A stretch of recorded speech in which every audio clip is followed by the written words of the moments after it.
व्यक्तस्य कृत्स्नस्य तदेक बीजम् अव्यक्तमीशं गणितं च वन्दे। भवतां सर्वेषां ज्योतिषशास्त्रानुरागिणां शास्त्रप्रौढीप्रकल्पान्तर्गते बीजगणितस्य अध्ययनक्रमे कक्षायामस्यां हार्दिकं स्वागतम् अभिनंदनं च वर्तते। आप सभी ज्योतिष शास्त्र अनुरागियों का शास्त्र प्रौढ़ी प्रकल्प के अंतर्गत बीज गणित के इस अध्ययन क्रम में आज शुक्रवार को हार्दिक स्वागत एवं अभिनंदन है। मित्रों, विगत कक्षा में हमने करणी के भाग की प्रक्रिया का अध्ययन किया था और भाग की प्रक्रिया में आचार्य ने कहा था कि धनर्नता व्यत्ययमिप्सितायाः छेदे करण्याः असकृत विधाय तादृक्छिदा भाज्यहरौ निहन्यात् एकैव यावत् करणी हरे स्यात्। उसमें विशेष एक सूत्र आचार्य ने बताया था, विश्लेष योग सूत्रेण, यदि योगज करणी का मान आता है तो विश्लेष सूत्र से उसको हम अलग अलग कर लेंगे। ये भी एक नियम आचार्य ने बताया। वर्गेण योग करणी विहृता विशुद्धेत, ये नियम था उसमें। संप्रति करणी में जो हमारे यहाँ षड्विध प्रकार की प्रक्रियाएं हैं, उन प्रक्रियाओं में भाग के अनंतर वर्ग की प्रक्रिया है और वर्गानयन में करणी का वर्गानयन सामान्य अंक गणितीय वर्गानयन की प्रक्रिया से कुछ विशेष है।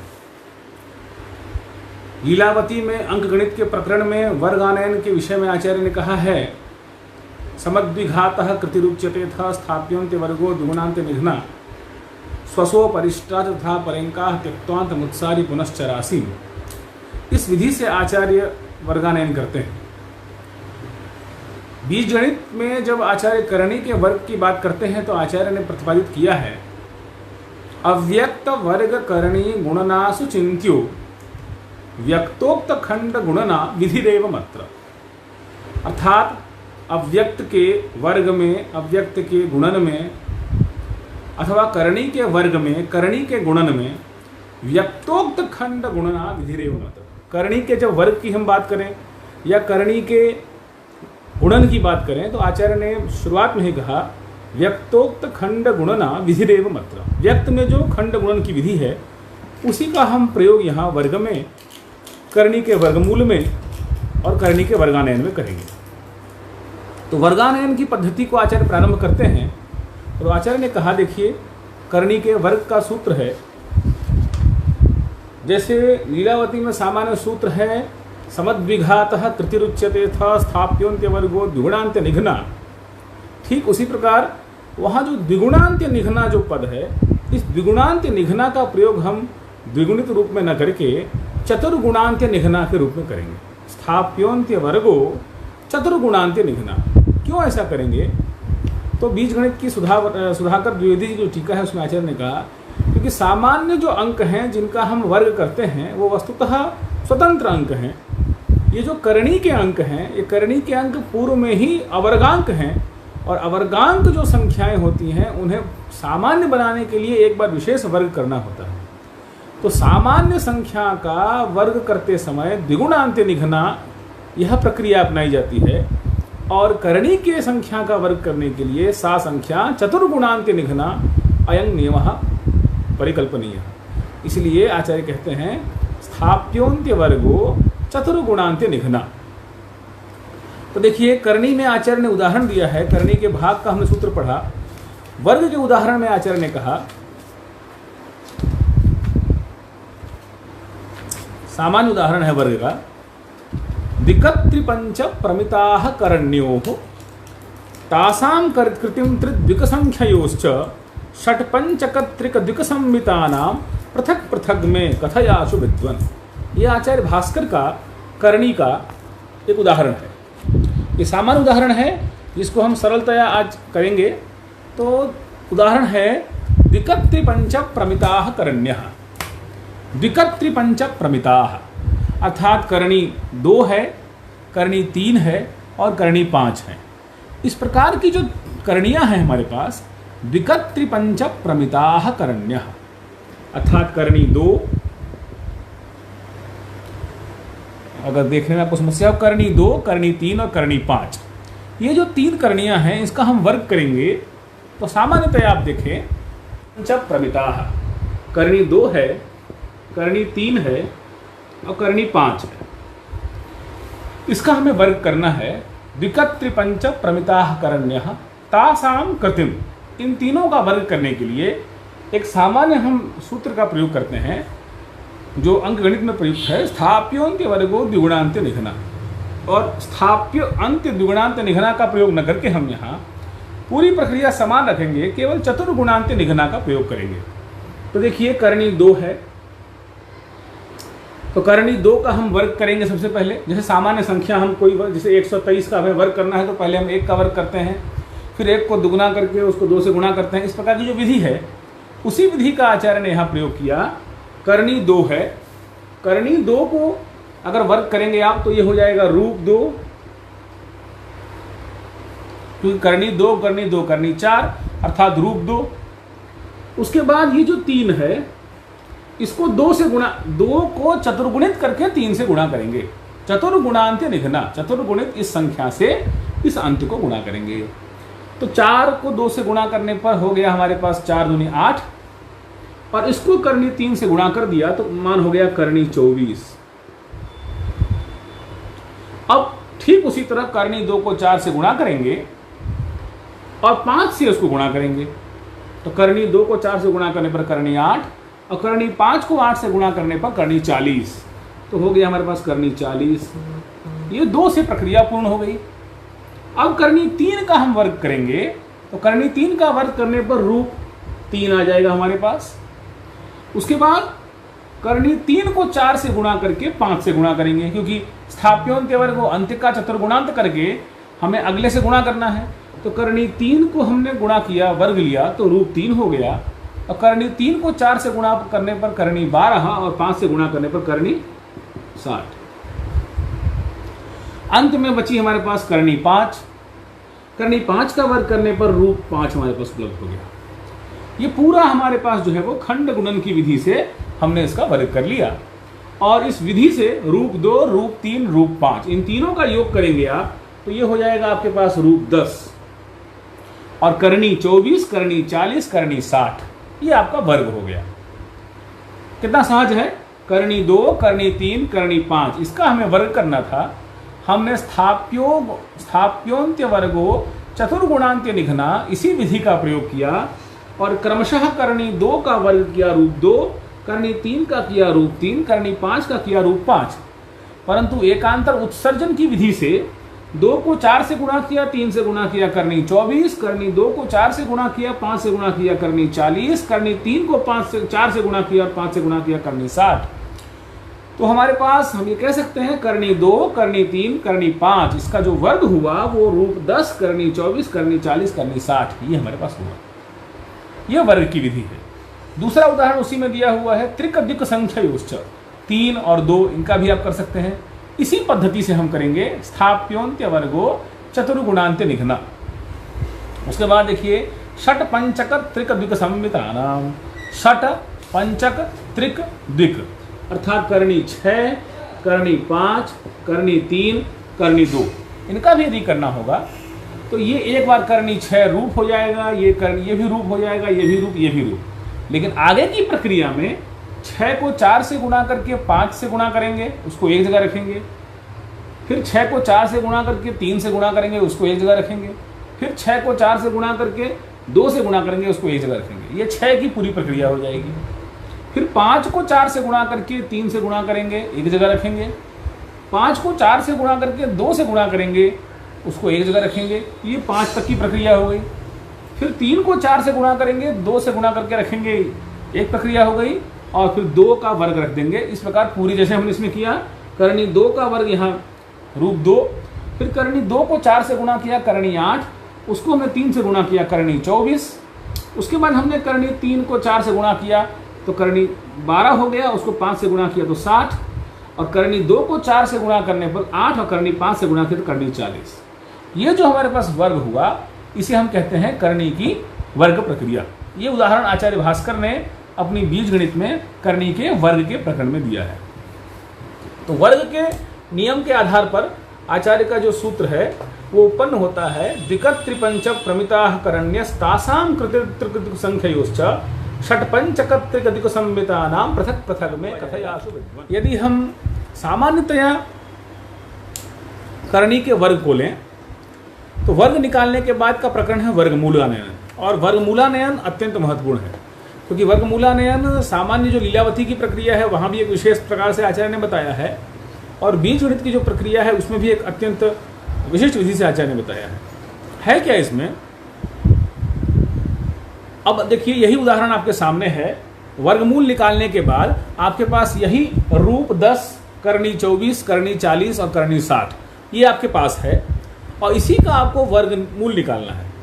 अभी तक आपके पास संख्या थी करणी में, आपने उसका वर्ग ज्ञान किया। अब आप क्या करेंगे, करणी का वर्ग आपको ज्ञात है और वर्गमूल आप निकालेंगे। इसके लिए एक विशेष विधि आचार्य ने प्रयुक्त की है और उसका नाम है विलोम विधि। इसी की विलोम विधि आचार्य ने प्रयोग की है। क्या प्रयोग की है उसका सूत्र देखें। करणी के मूल का उदाहरण और सूत्र आचार्य ने दिया। आचार्य कहते हैं वर्गे करण्या यदि वा करण्योः तुल्यानि रूपाण्यथवा बहूनां विशोधयेद् रूपकृतेः पदेन शेषस्य रूपाणि युतो नितानि पृथक् तदर्धे करणी द्वयं स्यात् मूलेथ बहवी करणी तयोर्या रूपाणि तान्येव मतोऽपि भूयः शेषाः करण्यो यदि सन्ति वर्गे। ये अत्यंत सरल सूत्र है करणी के वर्ग के मूलानयन का। वर्गे करण्या यदि वा करण्योस्तुल्यानि रूपाण्यथवा बहूनां विशोधयेत् रूपकृतेः पदेन शेषस्य रूपाणि युतो नितानि पृथक् तदर्धे करणी द्वयं स्यात् मूलेथ बहवी करणी तयोर्वा रूपाणि तान्येव मतोऽपि भूयः शेषाः करण्यो यदि सन्ति वर्गे। इसको समझ लें, फिर इसका हम उदाहरण पूर्ण करेंगे। आचार्य ने कहा वर्गे करण्याः यदि वा करण्यो, जैसे अभी आपने उदाहरण बनाया, आपके पास वर्गमूल आया रूप 10, करणी 24, करणी 40, करणी 60, तो एक रूप आया, कई सारी करनियाँ आई। अब आपको इसका वर्गमूल निकालना है। वर्गमूल निकालते समय इसमें एक रूप है, कई करनियाँ हैं, हो सकता है कोई भी रूप ना हो, कई करनी हो। प्रायः जो करणी के प्रश्न आपको आएंगे वर्गमूल निकालने के, उसमें कोई ना कोई एक रूपात्मक संख्या अवश्य होगी, क्योंकि करणी का जब हम वर्ग निकालेंगे तो समान करणी के द्वयघात होने से वो करणी रूप में परिवर्तित हो जाएगी। इसलिए करणी का वर्गमूल निकालते समय जो भी उदाहरण आपके समक्ष आएगा, निश्चित रूप से उसमें एक रूपात्मक संख्या अवश्य होगी। ये सामान्य नियम है, क्योंकि करणी के वर्ग करते समय करणी का जब आप घात करेंगे तो करण्योर घातेन करणी रूपात्मके माने परिवर्तयति इति सामान्यः नियमः वर्तते। अतः नूनं भवद्भिः उभयोः करण्योः मानं कियन्मितं भवति इति सर्वदा ज्ञातव्यम्। कथं ज्ञायते, इसको आप देखिए। वर्गे करण्याः यदि वा करण्योः, यदि वर्ग में वर्गमूल साधन प्रकरणे यदि वर्गे या वर्गात्मिका संख्या भवतां सविधे वर्तते यदि तस्यां संख्यायां किं वर्तते तस्यां संख्यायां यदि वा करण्योः, यदि करण्यः स्युः, बहव्यः करण्यः स्युः, एकाधिकाः करण्यः स्युः, तर्हि किं कर्तव्यं, तुल्यानि रूपाणि अथवा बहूनां। रूपतुल्यं यावन्ति रूपाणि तावन्ति एव यदि करण्याः स्युः, एवं विधायां स्थितौ किं कर्तव्यं, विशोधयेत् रूपकृतेः पदेन, रूप के वर्ग में से, रूपकृतेः पदेन विशोधयेत्, रूप के वर्ग में से जितनी करनियां घट रही हों उनको घटा लेना चाहिए।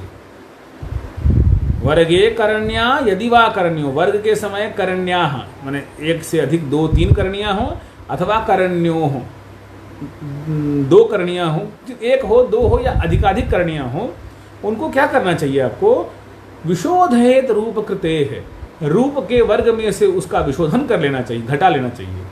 उदाहरण के लिए इस उदाहरण में हम पढ़ेंगे अभी, रूप हमारे पास 10 है, तो 10 का हम वर्ग करेंगे, जब रूप का कृति करेंगे तो 100 हो जाएगा। उसमें से हम क्रमशः जितनी करणियों का मान घट सके जिसका हमें वर्गमूल निकालना है, उस वर्गमूल की संख्या में जितनी भी करणियां हैं उनमें से जितनी करणियों का वर्गमूल रूप के वर्ग में से घट सके उसे हमें घटा लेना चाहिए। ये एक सामान्य नियम आचार्य कहते हैं। वर्गे करण्या यदि वा करण तुल्यानि रूपाणि अथवा बहुनाम, एक रूप हो तो एक संख्या घटाइए, दो रूप हो तो दो संख्या घटाइए, अथवा बहुनाम करणीनाम मानानि एकत्रैव विशोधनीयानि, एक से ही घटा लेना चाहिए। कैसे करेंगे बताएंगे आगे आपको। विशोधयेत, विशोधन करके रूप कृते है पदे न, जितना शोधित करके मान आए उसका आप पद कर लीजिए। पदम नाम मूलम, ज्योतिष शास्त्रीय गणितीय प्रक्रियायाम पदम नाम मूलम भवति, उसका आप मूल ले लीजिए। मूल लेने के बाद क्या करिए, शेषस्य रूपाणि युतोनितानि, और जो आपका रूप है उसको उसमें जोड़ दीजिए, मूल में रूप को जोड़ दीजिए। युतोनितानि, युतम अपि कर्तव्यम उनितम अपि कर्तव्यम, अर्थात तन मूलम द्विधा स्थाप्यम, उस मूल को दो जगह रख दीजिए, एक जगह उस रूप को उसमें जोड़ दीजिए, एक जगह उस रूप को उसमें से घटा दीजिए। शेषस्य रूपाणि युतोनितानि, युत और उनित करने के बाद पृथक तदर्थे करणी द्वयम् स्यात्, आपने युत कर दिया, युत करने के बाद एक आपका योगज करणी आया, एक आपका अंतर करणी आया। योगज करणी और अंतर करणी दोनों को दो स्थान में रखने के बाद पृथक तदर्थे करणी द्वयम् स्यात्, उसको दोनों को आधा आधा कर लीजिए। पृथक तदर्थे अर्थात योगज करणी को भी दो से भाग दे दीजिए और अंतरित करणी को भी दो से भाग दे दीजिए। दोनों से भाग देने के बाद आपका जो मान आएगा वो दो करणियां अलग अलग आएंगी, एक राशि एक करनी, दूसरी राशि दूसरी करनी। बड़ा सहज है, उदाहरण करेंगे आपको पूरा स्पष्ट होगा, अभी आप देखेंगे इसको। पृथक तदर्थे करणी द्वयम् स्यात् मूलेथ बहवी करणी तयोर्या, अब आपके पास यहाँ दो करणियां आएंगी क्योंकि आपने एक बार योग करके योगज स्थान में रखा है, एक बार वियोग करके वियोगज स्थान में रखा है। दोनों को आपने दो से भाग दिया तो जहां ऋण करके रखा है वहां की लब्धि निश्चित रूप से कम होगी, जहां आपने अधिक जोड़ करके रखा है रूप में करणी के मूल को यदि जोड़ के रखा है आपने तो वहां निश्चित रूप से लब्धि आपकी अधिक आएगी। तो कम और अधिक जहां लब्धि आए वहां पर जो कम लब्धि है उसको आप वहीं पर पूर्ण मान लीजिए, वहीं पर आप उसको मूल मान लीजिए, और जो आपकी अधिक लब्धि है, बड़ी लब्धि है, उसको आचार्य कहते हैं मूलेथ बहवी करणी तयोर्या, तयो हो या करणी मूले बहवी, अर्थात उन दोनों के मूल में जो करणी बड़ी हो, बहवी या करणी भवती, सा करणी किं कर्तव्या ताम करणीम रूपम परिकल्प्य रूपानितान्येव मतोपि भूयः, उसको अर्थात दोनों करणियों में से लघु और दीर्घ करणी में से या बृहत करणी में से बृहत करणी को बड़ा जो मान है उसको रूप मान करके शेषाः करण्यो यदि सन्ति वर्गे, शेष जो करणियां शेष रह गई हैं घटाने को उनसे भी आप वर्ग निकालिए। ये आचार्य का एक सामान्य सूत्र है। इस सूत्र को हम उदाहरण सहित घटाएंगे। अभी सामान्य सूत्र का आशय ये है कि हमें वर्ग निकालते समय,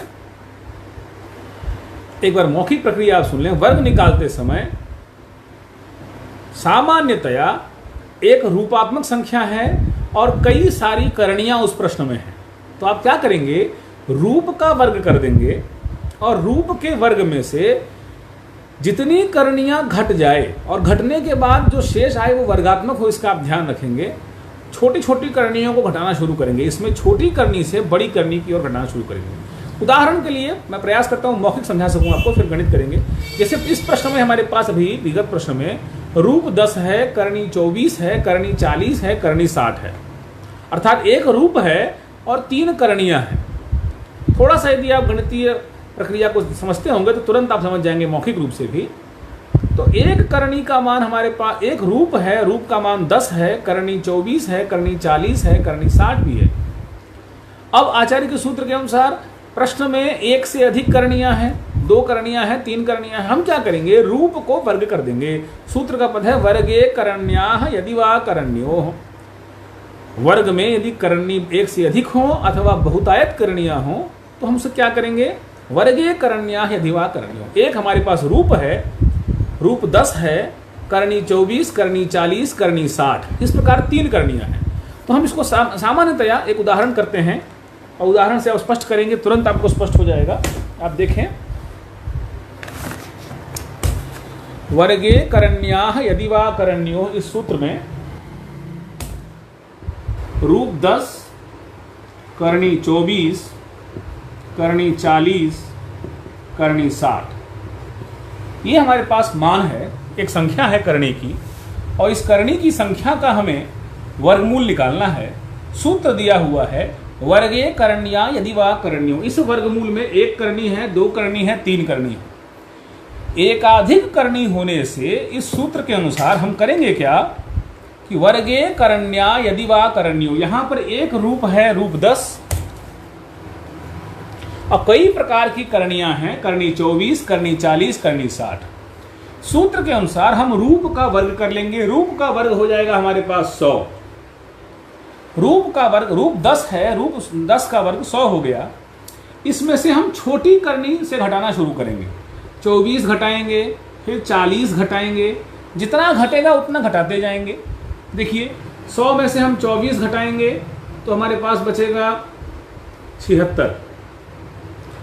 अब उसमें से हम फिर 40 घटाएंगे, अगली करनी 40 है, क्योंकि आचार्य ने कहा तुल्यानि रूपान अथवा बहूनाम विशोधयेत रूप कृतेः, रूप की कृति में से घटा लेना चाहिए। तो घटा लेने से क्या होगा, हमारे पास मान आ गया 76 में से 40 गया तो 36 आ गया। अब ये 36 आने पर क्या हो गया, अब अगली संख्या क्या है 60। 60 यहां नहीं घटेगा, 60 को हम छोड़ देंगे। आप ये प्रश्न कर सकते हैं कि हम 100 में से पहले 60 ही क्यों ना घटाएं। पहले 60 हम घटाएंगे तो 60 घटाने पर 100 में 60 घटाने में 40 आ जाएगा। फिर आप कहेंगे उसमें से हम 24 घटा देंगे तो 16 आ जाएगा। तो उस तरह से भी आप कर सकते हैं, कोई दिक्कत नहीं है। आप अगर 100 में से पहले आप 60 घटा दें तो 40 शेष आएगा, 24 घटा दें तो फिर 16 शेष आएगा। ये प्रक्रिया भी आप कर सकते हैं, लेकिन हमें जो भी शेष लाना है वो कोई ना कोई वर्गात्मक ही होना चाहिए, उसका मूल आना चाहिए, वो आएगा ही। ऐसी संख्याएं ही उसमें होंगी, घटाने पर उसका मूल आ जाएगा। तो सामान्य सुविधा के लिए आचार्य सुधाकर द्विवेदी ने इसके भाष्य में कहा कि जहां तक संभव हो छोटी करनी से बढ़ते हुए बड़ी करनी को घटाना चाहिए। अब यहाँ 24 सबसे छोटी करनी है, 40 उसके बाद की करनी है, इसलिए हमने पहले 24 को घटाया, फिर 40 घटाया।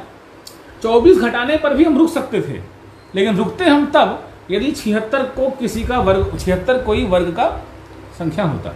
76 किसी का पूर्ण वर्गांक नहीं है, इसलिए हम अगली संख्या को भी घटाएंगे। आपने यहाँ 40 घटाया, आप यहाँ 40 न घटा के 60 भी घटाते तो भी कोई दिक्कत नहीं थी, तो आपके पास 16 मान आता। खैर यहाँ 36 आया है। अब हम क्या करेंगे, इन दो करणियों का घटाने के बाद आचार्य ने सूत्र में कहा विशोधयेत रूप कृतेः, रूप की कृति अर्थात 100 में से रूप है 10, इसकी कृति है 100, उसमें से इसको घटाने पर हमारे पास मान आया 36। अब इसके बाद आचार्य कहा पदे न, इसका पद ले लीजिए, मूल ले लीजिए। मूल लेने पर 36 का मूल हमारे पास 6 हो गया। शेषस्य रूपाणि युतोनितानि, ये जो 6 आया रूप, ये इसको हम रूप में युत कर देंगे और रूप से ऊण कर देंगे। रूप हमारे पास 10 है, जो मूल प्रश्न में वर्ग में रूप है वो 10 है, तो इस 6 को 10 में एक जगह जोड़ दीजिए और एक जगह घटा दीजिए, तो आपका 10 धन 6 हो गया 16, और एक बार 10 ऋण 6 हो गया 4। अब क्या करना है, आचार्य कहते हैं देखिए पृथक तदर्धे, इन दोनों को पृथक पृथक रख दीजिए। 16 एक जगह है, 4 एक जगह है, पृथक तदर्धे, इन दोनों को आधा आधा कर दीजिए, अर्ध कर दीजिए। ये हो गया आपका 8, ये हो गया आपका 2। पृथक तदर्धे करणी द्वयम स्यात्, ये आपकी 2 करणियां हो गई। आपकी करनी हो गई करनी 8, 16 को भाग दिया आपने, जहां पर योग करके आपने रखा था वहां भाग दिया तो हो गई करनी 8। जहां आपने 2 को भाग दिया था, 4 को भाग दिया था, वहां करनी हो गई 2। तो एक आपकी देखिए जहां योग करके आपने करनी को भाग दिया वहां का मान अधिक आया, वो लब्धि बृहती लब्धि हुई।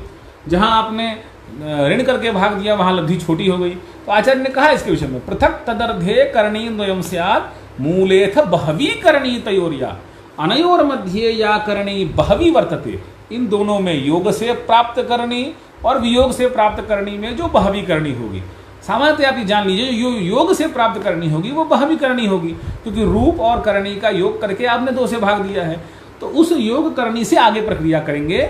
इस 2 को आप यहीं छोड़ दीजिए, ये 2 आपकी लब्धि में आ गई। लब्धि मतलब करनी 2 आपकी लब्धि में, 1 उत्तर हो गया। ये जो आपकी करनी 8 है, इस 8 को रूप मान करके आगे आप प्रक्रिया करिए। क्या प्रक्रिया करिए? आचार्य ने कहा, देखिए, शेषाः करण्यो यदि सन्ति वर्गे, यदि वर्गे शेषाः करण्यः सन्ति, शेषाः करण्यः वर्तन्ते, शेष करणी तो अभी है हमारे पास। वो करणी कौन है? 60 है।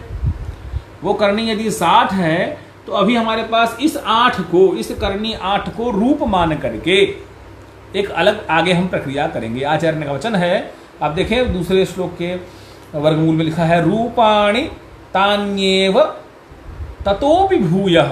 उस रूप को आगे अगर प्रक्रिया शेष हो तो करना चाहिए। क्या करना चाहिए? मूलेथ बहवी करणी तयोर्या। यदि मूल में, जो मूल आपके पास आया 8 और 2, इनमें या बहवी करणी, जो करणी बड़ी करणी है, उस करणी को आपको क्या करना चाहिए? छोटी करणी को लब्धि मान लेना चाहिए, बड़ी करणी से पुनः प्रक्रिया करनी चाहिए।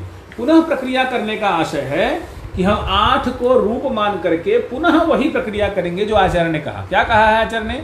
वर्गे करण्या यदि सन्ति, वर्गे करण्या यदि वा करण्यो तुल्यानि रूपाण्यथवा बहूनाम विशोधयेद रूप कृतेः पदेन शेषस्य रूपाणि युतो नितानि।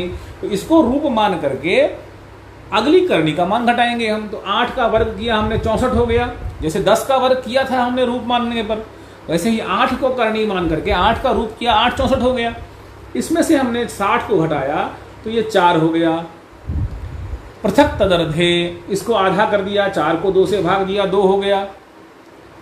अब मूलशेषस्य रूपाणि युतो नितानि, इस 2 को रूप क्या माना हमने? 8 माना। इसमें युत और ऊन कर दीजिए। 8 में 2 को युत कर दीजिए, 10 हो गया। 8 में 2 को ऋण कर दीजिए, 6 हो गया। पृथक तदर्धे, दोनों पृथक पृथक स्थापित किया, 10 और 6, इनको तदर्धे आधा कर दिया, 10 का आधा 2 हो गया 5, 6 का आधा 2 हो गया 3। पृथक तदर्धे करणी द्वयम् स्यात्।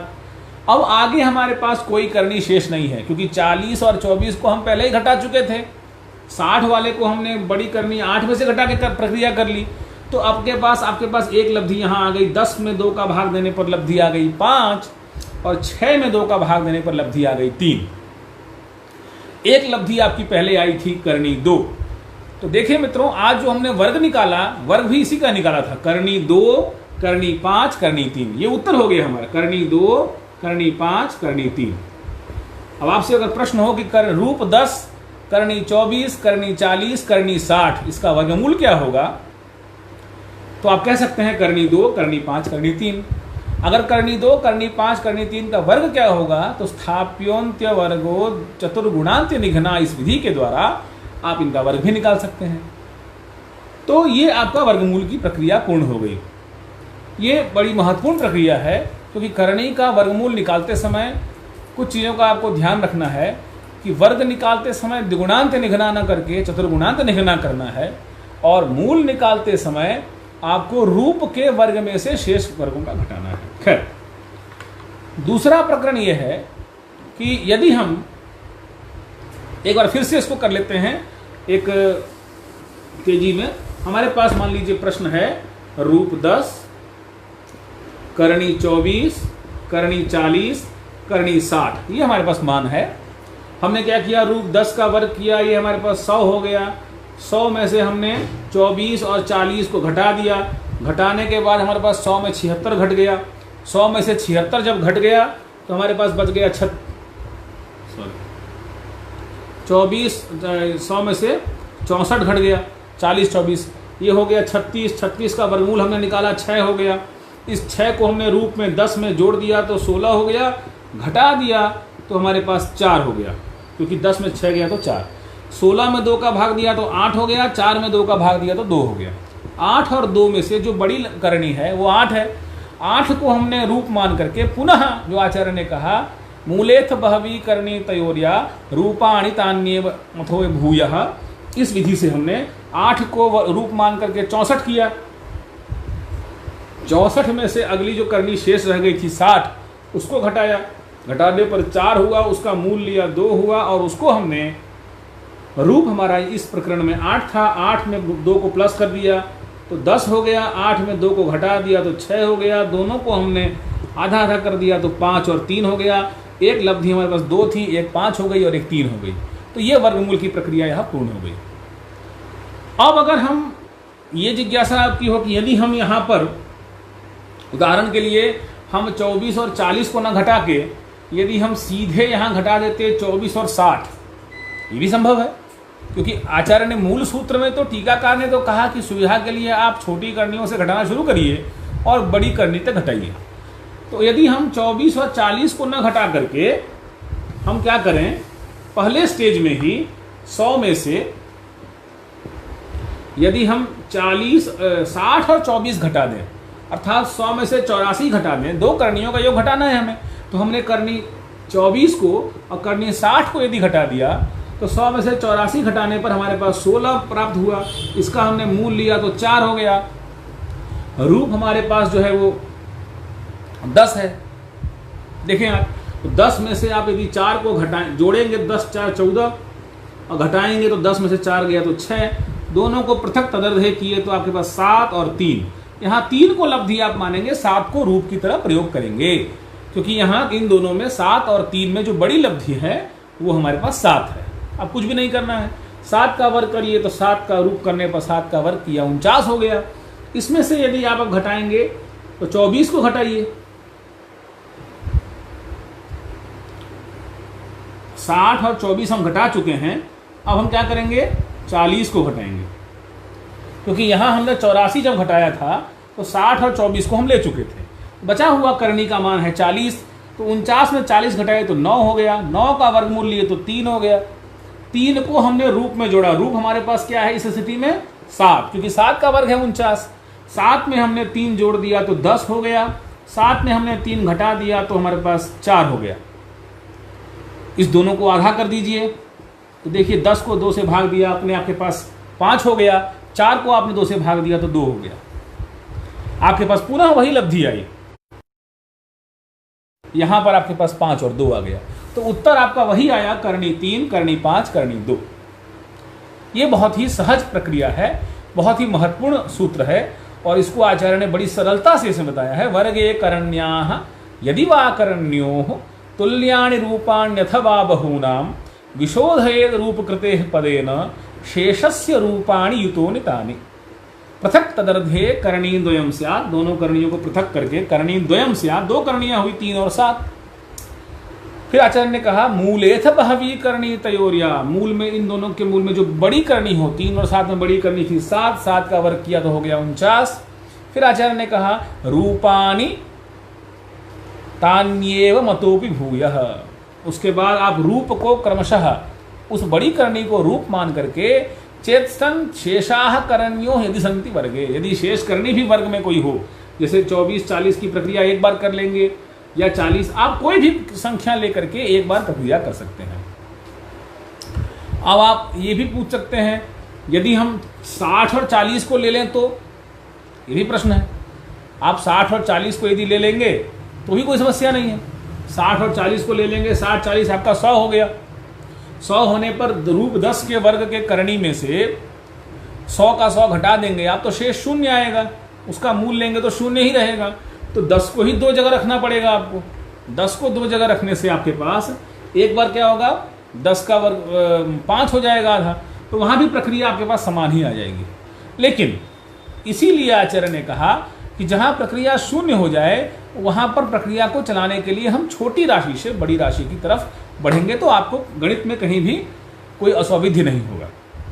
अब वर्गमूल आनयन के एक विशेष सूत्र में आचार्य ने कहा, तो ये उदाहरण आचार्य का पूर्ण हो गया, और ये भी एक विशेष विधि है। जिन संख्याओं का पूर्व उदाहरण में आचार्य ने वर्गानयन किया है, उन्हीं संख्याओं का आचार्य ने अग्रिम सूत्र से वर्गमूलानयन भी किया है। देखें, द्विकत् त्रिपंच त्रिमिताः करण्यः तासां कृतिं त्रिक द्विक संख्ययोश्च षट्पंचक त्रिक द्विक संमितानां पृथक पृथक में कथयाशु विद्वन् अष्टादशाष्ट द्विक संमितानां कृति कृतीनां च सखे पदानि।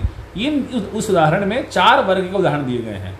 द्विकत् त्रिपंच प्रमिताः त्रिक द्विक संख्ययोश्च षट्पंचक त्रिक द्विक संमितानां और अष्टादशाष्टक द्विक संमितानां। इन चारों संख्याओं का आप वर्ग निकालिए और इसी विधि से आप वर्गमूल निकालेंगे तो अकरणी के किसी भी उदाहरण में वर्गमूल में आपको समस्या नहीं होगी। यदि कोई समस्या आपको उदाहरण में हो तो आप पूछ सकते हैं, अगली कक्षा में समाधान उसका हम करेंगे। आगे हम चलते हैं। एक विशेष सूत्र आचार्य ने कहा, यह जानना बड़ा महत्वपूर्ण है आप लोगों के लिए। ऋणात्मिका चेत करणी कृतौ स्यात्, ऋणात्मिका चेत करणी कृतौ स्यात्, धनात्मिकां तां परिकल्प्य साध्ये, मूले करण्या वणयोरभिष्टा, क्षयात्मिकैका सुधियावगम्या। ये आचार्य ने बड़ी सहजता से बताया। अब क्या कह रहे हैं आचार्य? ऋणात्मिका चेत करणी कृतौ स्यात्, वर्ग लेते समय,